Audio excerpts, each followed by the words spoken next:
introduction, and on behalf of my professor, Professor Rizzoli, I would like to thank Dr. Georgiou for inviting me here today.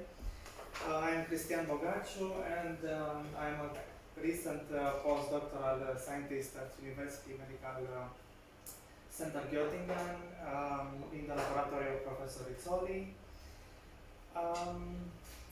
Well, our lab, coordinated by Professor Rizzoli, has many research ideas and departments, and I will mention some of them. So we are looking at ultra-resolution imaging, providing solutions for synapse physiology and pathology and brain pathology. Second, optimized nanoscale expansion microscopy, and in one of our recent papers, we were able to resolve with a 1 nanometer resolution the structure of different IgGs, IG. In this case, we have an IgG. And third, we have a nanoscale secondary ion mass spectroscopy system to analyze the composition of different samples. Now going back to my project. Synapses are fundamental units of the neuronal communication. And since our audience here is nicely heterogeneous, I would like to explain that synapses are composed of a presynaptic terminal from where vesicles are released, vesicles with neurotransmitters are released, while the postsynapse is represented by dendrites recepting the signal from the neurotransmitters. One of the key components of the synapse are the synaptic adhesion molecules. And the world of synaptic adhesion molecules is very heterogeneous, but as you can see, my work focused on two main families, neurexins on the presynaptic side and neuroligins on the postsynaptic side. Among all these families, why neurexins and why neuroligins? Well, neurexins and neuroligins are truly remarkable in many ways, and here are the reasons why we chose them in the first instance. Well, first, the bridging between neurexins and neuroligins is a direct type of connection, since neuroligins are the only known partners for neurexins. Second, they are very challenging in the scientific community, since alternative splicing leads to a pool of isoforms which accounts for diversity. Third, they are clinically relevant, since they have been associated with several neuropsychiatric disorders, most notably with autism spectrum disorder. And last, but not least, their surface receptors expected to be endocytosed, and this has been already shown, but the functional relevance of their trafficking is still not known. And this last point was the foundation of my doctoral project. What we discovered here really changed how we think about these molecules now, and now I'm moving to the results. We discovered that in primary hippocampal neurons from rats, neuroligins are endocytosed and they traffic by endosomal network to the Golgi apparatus, where they appear to be reglycosylated before going back to the plasma membrane.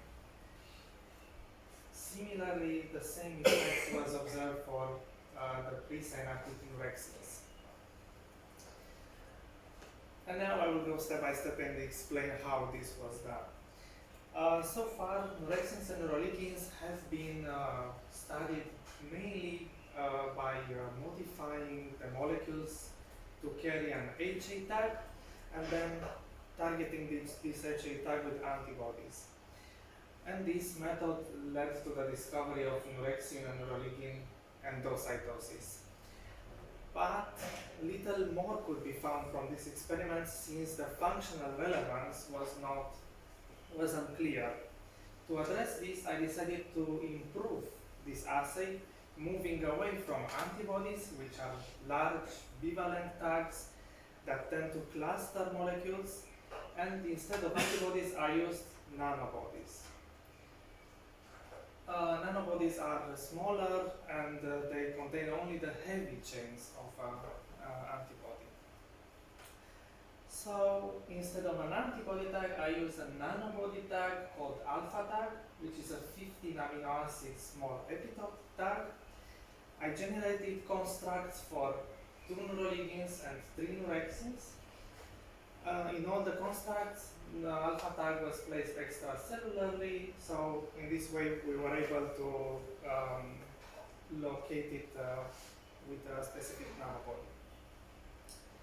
Then I expressed my constructs in hippocampal neurons from rats, and I revealed them with a fluorescent nanobody. These are some epifluorescence images expressing an isoform of neuroligin or of Neurexin, here neuroligin 1, and then if we go closer, we can see that the expected location, neuroligin being postsynaptic, in the postsynaptic spines, was acquired. Similarly, neurons expressing neuroligin 2, and neurons expressing different isoforms of neurexins, neurexin 1 beta, neurexin 2 beta, and neurexin 3 beta. Well, further, I also confirmed the localization of neuroligins and neurexins using specific markers. For example, postsynaptic neuroligin 2 colocalized with the postsynaptic PST95, but was found only the proximity of the presynaptic marker synaptotropin 1. Similarly, for neurexin, neurexin being presynaptic was found in the presynapse and not in the postsynapse. So, another control we've done, I also compared the exogenous versus endogenous expression, and in this way we observed that both signals colocalize, so we are not affecting the endogenous expression. After I confirmed the correct expression, the correct localization of neurexins and neuroligins, the next step it was to design and perform an assay to follow in real time the endocytosis of these molecules. To test this, surface alpha tagged neurexins or neuroligins were stained with an anti-alpha nanobody coupled with acidifluor orange. Acidifluor orange is a pH sensitive dye which is able to show fluorescence in acidic compartments and no fluorescence at all at physiological pH. Then I image the cells after 16 to I image the cells live after 16 to 18 hours at pH 7.4. In this way, only the internalized molecules will be shown. By exchanging the buffer of the cells to an acidic pH, I was able to observe both internalized and the surface remaining of my molecules. So when we quantified this, I observed no significant difference between endocytose versus total pool. This highlights the idea that the total pool is made of only endocytose molecules. So endocytosis was relevant after 16 hours of incubation. Then, at this stage, I was asking myself, is endocytosis only a preliminary step before degradation, or is there something else going on?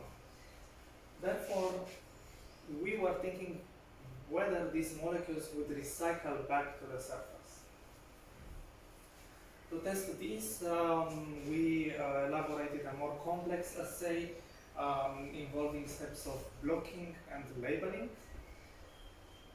For this, after I expressed my constructs, I blocked all the surface epitopes using an unconjugated anti-alpha nanobody.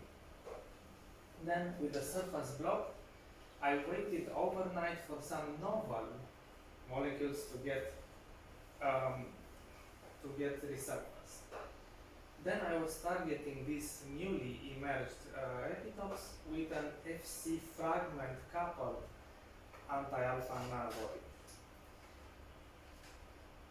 And presumably in some hours, these epitopes will get endocytosed. Therefore, I blocked again the surface using an anti-mouse IgG1 nanobody to block again the surface. And on the last day, on the third day, I revealed only the ones that were again back to the surface using this time a fluorescent anti-mouse nanobody, this being the only fluorescent step in this process.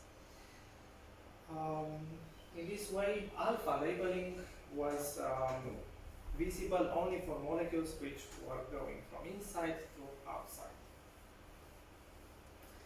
And we observed that all tested isoforms, 2 neuroligins, 3 neurexins, as compared to positive and negative controls, were capable of recycling in the time frame of 3 days.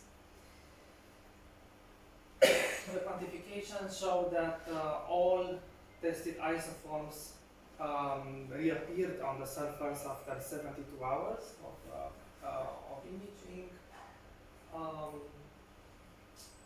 And further, at this stage, we were wondering which organelles are they going through in this 3-day dynamic pathway. Therefore, we monostained different organelles. For example, see here the Golgi marker TGN38 or the lysosome marker LAMP1. And we assessed the colocalization of our Neurexin and neuroligin to different markers. We observed a high colocalization with the Golgi apparatus, marked by TGN38 and GM130, and very low colocalization with lysosome, where such molecules will be degraded. This suggests that internalization is not primarily associated with degradation, but instead with recycling processes. Then we were quite surprised why neurexins and neuroligins will go back to a compartment where they actually came from after synthesis. So, as very well known in the field, Golgi apparatus is a place where proteins, and especially surface receptor proteins, are getting glycosylated. And briefly, they are proteins are getting are traveled from ER to cis-Golgi, where glycosyl transferases are adding glycosyl moieties on their structure, and then they are packed in vesicles and delivered to the location in the plasma membrane. But interestingly, this also happens for proteins retrieved from a plasma membrane, which goes back to the Golgi, and then this process is called as reglycosylation. To test whether reglycosylation is plausible for neurexins and neuroligins, we used a click chemistry assay. So we labeled in green all synthesized proteins or incorporated N-acetyl glucosamine glycan moieties or N-acetyl galactosamine glycan moieties, and assessed the colocalization with neurexins and neuroligins. analysis, the analysis indicates that there is no co-localization with the newly synthesized proteins, highlighting that our molecules are getting recycled, but they do really co-localize with the glycans, suggestive of reglycosylation. In this way, we are thinking that Golgi is a repair station for neurexins and neuroligins. They are going there, they are repaired, and then they are exposed again to the surface. So far, I observed that neurexins and neuroligins are very dynamic, and Golgi apparatus acts like this repair station. This brings us to an exciting possibility. What will happen if we specifically block the recycling? Will the synapse react?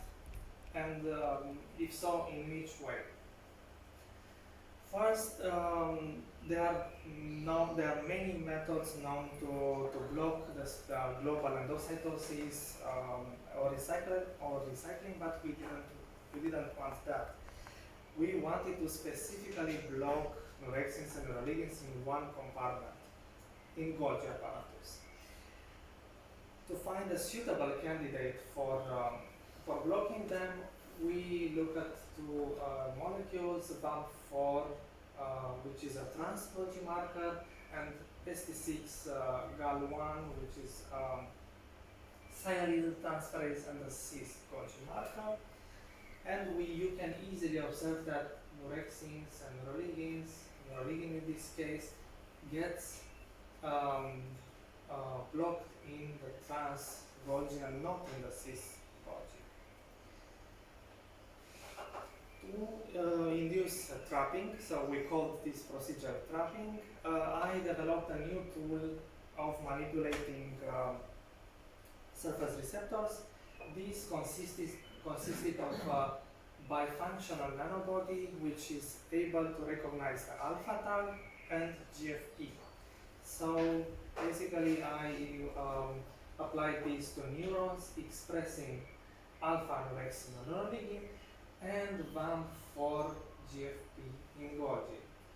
So after adding the bispecific nanobody, this was internalized and was trying to find Golgi, and in Golgi the binding was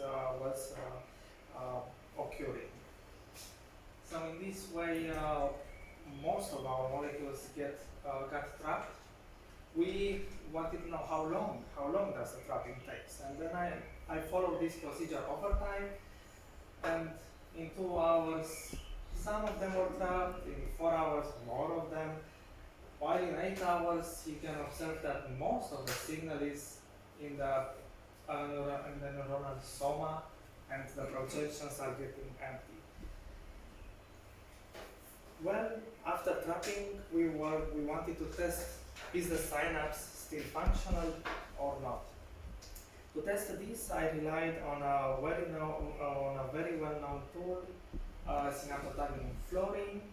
Briefly, a primary antibody against synaptotagmin was pre-incubated with a nanobody conjugated to fluorine. Then after pre-incubation, this was used to live labeling the synapses. Every time a vesicle fuses to the synaptic terminal, the complexes are spontaneously endocytosed, but due to the fluorine behavior acidic pH, which is quenched, so they won't be visible, every time an exocytosis event happens, they are getting again in contact with the physiological pH, and then they are fluorescent. So I label the synapses in this way, and then I induce stimulation. And we can look now at non-trapped normal neurons versus trapped neurons. In control non-trapped neurons, we can observe that a a stimulus of 40 action potentials, which is known to release any vesicles, is inducing the right effect. The 600 action potentials will induce a much higher increase in the synaptic vesicle release. While in trapping condition, most of the signal was similar, so no significant difference in the release. Quantification answered this question and suggested that the cause is the profound loss of vesicles. So synapses are losing the vesicles when neurexins and neuroligins are trapped. How can we explain this profound loss of vesicles? We were reading and we observed that endocytosis cofactors might be affected. So therefore I looked at clathrin, dynamine, and actin as known endocytosis cofactors in trapped condition versus non-trapped condition, and observed that in trapped condition, we have more clathrin than normal, while we have less dynamine. This suggests an imbalance in the endocytotic machinery and highlights vesicle loss. Actin was not significant because actin is very abundant and was not our subject of interest. And lastly, we also aim to test whether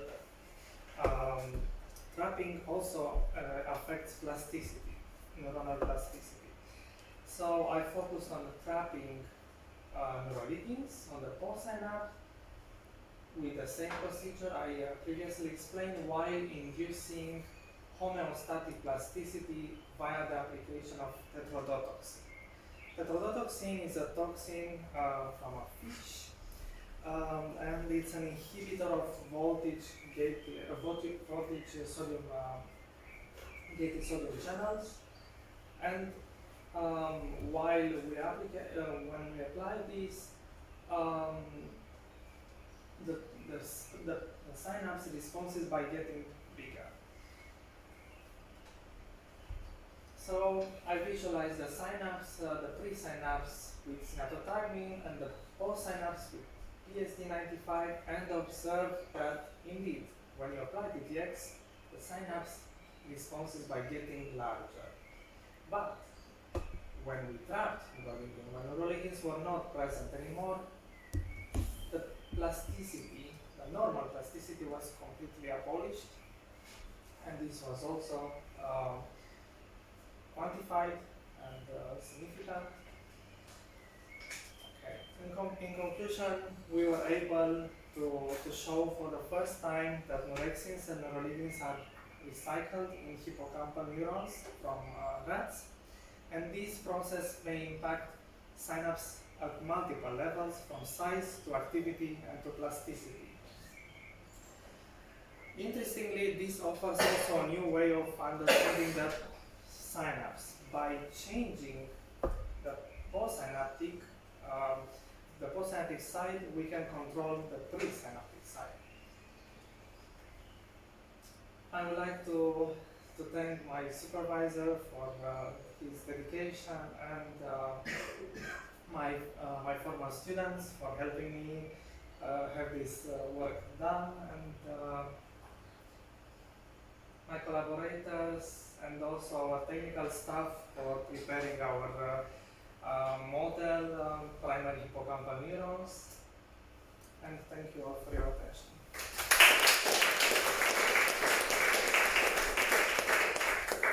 Thank you, Dr. Bogaciu, for your very nice presentation. And now, if there are questions.